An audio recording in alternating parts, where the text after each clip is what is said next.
Hello po mga kababayan, kamusta po kayong lahat? At muli, welcome po dito sa Simply Talkies Vlog. Tayo po ay magbibigay ng ating maiksing komento, opinion at reaksyon sa mga mainit na usaping politika sa ating bansa. So shout out po lahat sa inyo at may God bless us all. May God bless our country and may God bless the Marcos administration and protect it from the evil forces. No, ang pag-usapan natin mga kaibigan ay ito pong si Digongyo at yung kanyang dakilang butler na ngayon ay current sitting senator at ganun din po seeking a re-election. Ito po ay yung si Bongo, no? Kasi po si Bongo mukhang hilong talilong, hindi niya po alam ang gagawin niya dahil yung kanyang dakilang amo ay nandoon nakakulong sa dahig. Siya naman nandoon sa Pilipinas, bakit kaya hindi siya makadalaw doon sa dahig? Maski na ilang araw lang naman. Oo, tagal-tagal na ni Digong doon, mag-iisang buwan na si Digong, pero hindi pa rin siya makapunta sa dahig. Baka naman wala siyang Schengen visa. Okay, o di kaya may siguro, hindi natin alam, pero baka mamaya sabihin natin. At yung kanyang dakilang amo meron pong isang napakalaking kahilingan, no? O di kaya kanyang panawagan. Ito po mga kababayan, sa ulat ng politiko, unahin na natin yung dakilang amo ni dakilang butler na walang iba kundi si Digongyo, no? Ito po, Rody Duterte's plea from ICC detention. I want to die in my country. Ayan. Paano po yan? Paano ka maiuuwi sa Pilipinas at doon ka na lang mamatay?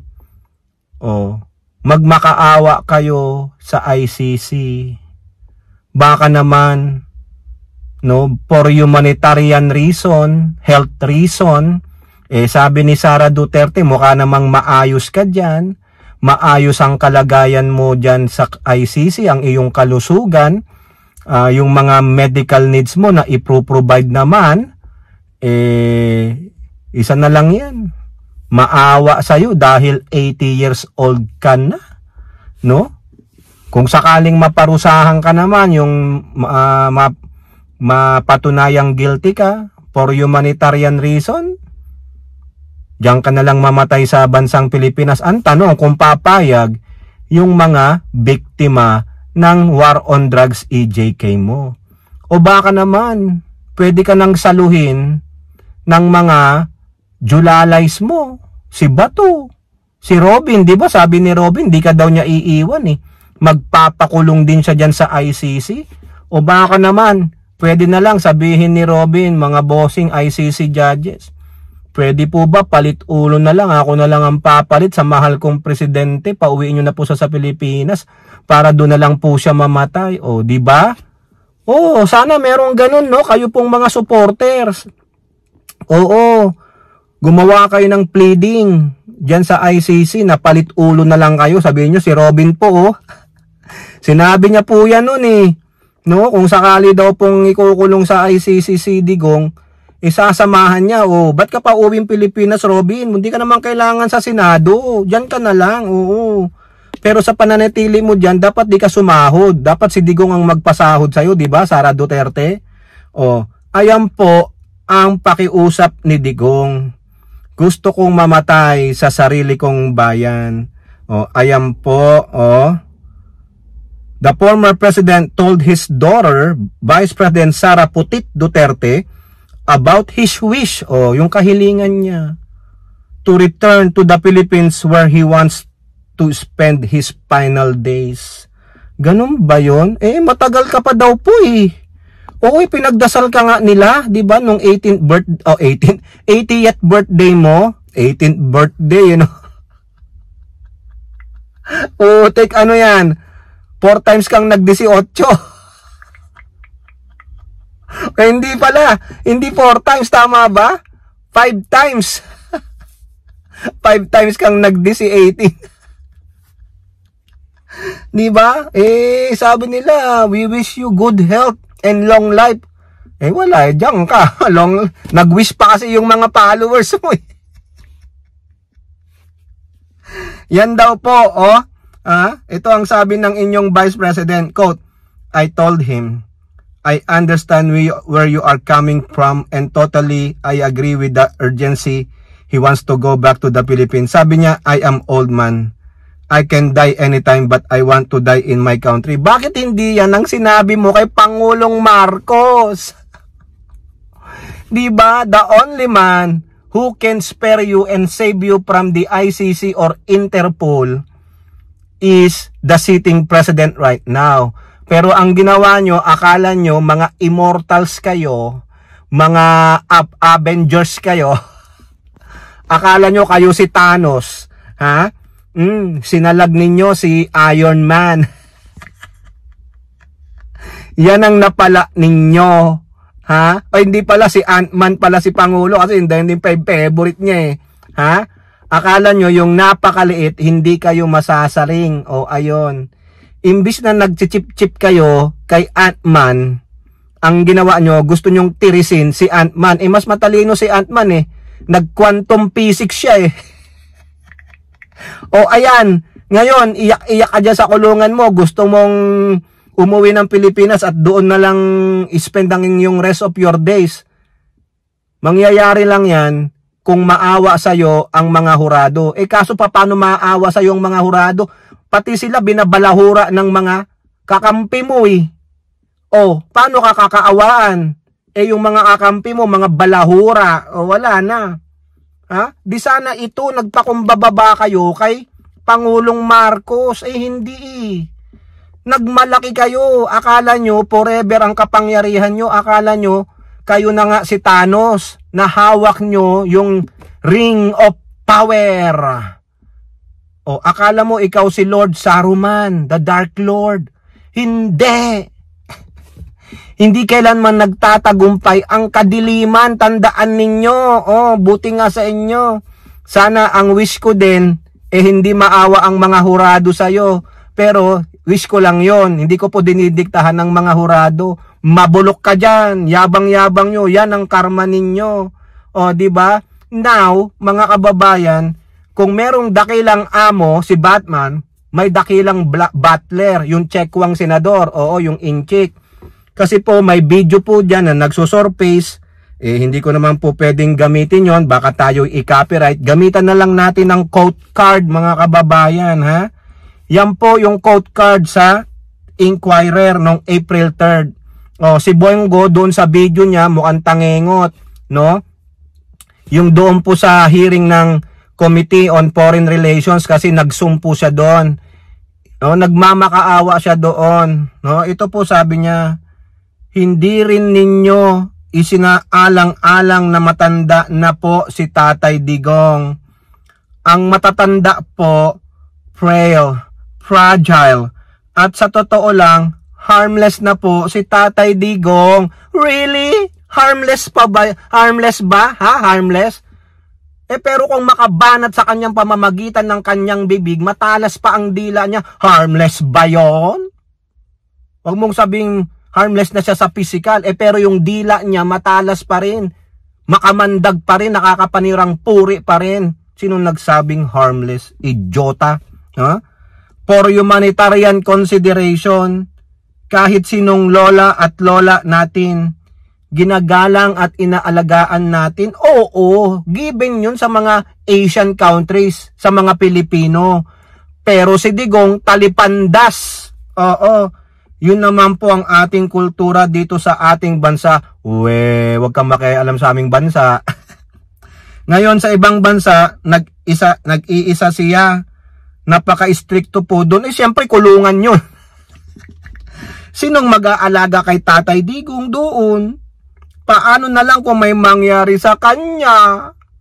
Bakit di ka pumunta doon? Anong ginagawa mo sa Pilipinas? Ikaw yung dakilang butler, bakit mo siya iniwan? Di ba? Kung talagang mahal mo si Tatay Digong, iiwanan mo yung kampanya dyan. Di ba, tingnan mo si Pulong. Iniwanan niya yung pagkakampanya niya bilang re-election ng congressman sa kanyang distrito sa Davao. Bahala na si Batman, sabi niya. Pero mag-a-around the world ako, aasikasuhin ko muna kung saan kami country pwedeng mag-asylum. Di ba? Ang sabi nga ng iba, baka daw, tinatago na. O ano yung tinatago? Ewan ko. Di ba? Biruin mo, babalik May 12. O, tapos na kampanyahan noon. Bahala na siya. O, ikaw, Bongo, wala kang guts, wala kang glory, kundi inuuna mo rin ang sarili mo. Walang magagawa yung pagngangaw-ngaw mo because it is done already. All you have to do is go there and serve your master. Diba? Mamaya may papakita tayo na yung sinasabi niyang matanda na po siya. Frail and fragile na po siya. Sa totoo lang, harmless. Mamaya, eto pa, sa Pilipinas Today, kung ang dating Pangulo ng ating bansa ay maaaring tratuhin ng ganito, paano na lang kaya yung mga ordinaryong mamamayan? Naku, ginamit na naman yung ordinaryong mamamayan. Paberte, Anong sabi ng netizen? Ordinaryong mamamayan na sinasabi mo hindi isasakay sa private lane sa panahon ng tatay mo, binabaril na lang at tatakpan ng dyaryo at iiwanan sa kalye? Kahit sa mga animal hindi kayang gawin ng mabuting tao. Correct, I agree. Paawa epek ka, Bongo eh. Unang-una, anong ginagawa mo sa Pilipinas? Bakit ka puro dakdak dyan? Bakit hindi ka pumunta doon tulad ni Robin Padilla? Si Harry Roque Pugante pumunta. At kung sino-sino pa. Bakit ikaw? Hindi mo maiwanan ang kampanya mo for just 1 week? Huwag mo sabihing wala kang Schengen visa. Huwag mo sabihing wala ka niyan dahil ang tagal nyong namayagpag sa pwesto. Huwag mo sabihing wala ka ring diplomatic passport. Diba? O now, mga kababayan, yung sinasabi niyang fragile, sinasabi niyang frail, no? At matanda na po. O ano ito? Nung panahon ni Digong, dito po sa article ng Balintambayan, kailan ito isinulat? Enero 20, 2022. January 20, 2022. Sino ang presidente pa niyan? Si Digong. O ayan o. Kasing edad ni Digong. Ito naman, 80 years old siya noong 2022. Malamang 83 na siya ngayon. 80 anyos na lolo na nakulong dahil sa 10 kilong mangga. Nakalaya matapos magpiyansa. Ibig sabihin, kinulong din siya. Nagnakaw siya ng 10 kilong mangga, 80. So, ibig sabihin, mag-discriminate ang batas dahil matanda na siya? Diba? Discriminatory ba ang batas? Discriminatory ba si Lady Justice? Walang kinikilalang edad ang batas, walang kinikilalang gender ang batas. Walang kinikilalang kung matanda o bata, sexy o maganda, pangit o gwapo, gano'n wala po eh. Diba? Batas is batas. Ngayon, depende na po yan sa magpapatupad ng batas, sa utos na rin ng korte, kung sila po ay papalayain. Tulad ni Lolo, o nagpiyansa, o matapos magpiyansa, pero hinuli dahil nagkasala eh. Tapos ikaw, magmamakaawa kayong ganito? Diba? Ito nga, nagnakaw ng 10 kilong mangga. Si Duterte, yung alleged extrajudicial killing, buhay ang inutas. Diba? Mababayaran ba ng pera ang buhay ng tao, ng kapwa Pilipino? Bongo? Diba? Kaya wag kayong ganyan. Ginawa nyo rin ng yung matanda, yung 80 years old na yon. Nagnakaw ng 10 kilong mangga pero pinalaya matapos magpiyansa. Dumaan sa due process. O antayin nyo kung ano ang magiging hatol ng korte dyan sa ICC. Nagpapakaawa kayo, paano pa ibabalik yung matanda na yun? O diba? Kaya Bongo, wag kami. Wag kami. Yung ginagawa mo, pang sariling interest lang yan. Bakit hindi mo puntahan si Digong doon? Sino daw ang mag-aalaga sa kanya? Paano kung may nangyari doon? Disisihin mo ang ICC, nasa kustodiya na nila eh. Diba? Ang number 1 dyan, Bongo, bakit hindi mo puntahan ang Tatay Digong mo doon? Ang tagal na. Magti 30 days na siya. Where are you? Kampanya. Inuuna talaga ang sarili. Di po ba? Tama, mali. Nakakabwisit eh. Ang gusto nila, Pag sila na, hindi kailangan i-accord nyo kami ng special treatment. Pero pag ordinaryong Pilipino, hindi naging presidente, hindi senador, hindi political family, kailangan the strict punishment of the law. Pero pag kami, wala, hindi applicable sa amin yan. Powerful kami, ano gusto nyo? Ano gusto nyo? May nakausap na ako. Huwag kang mag-alala, may nakausap na ako. Ibig sabihin, the law doesn't apply to them. If you want to apply the law to them, may nakausap na ako. Huwag kang mag-alala, may nakausap na ako. Diba? Threatening. Anong sabi ni Digong?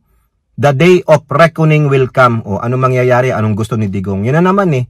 O kayo po, ano pong inyong masasabi? Comment down below and don't forget to like and share. Hope to see you in our next videos. Bye-bye. God bless.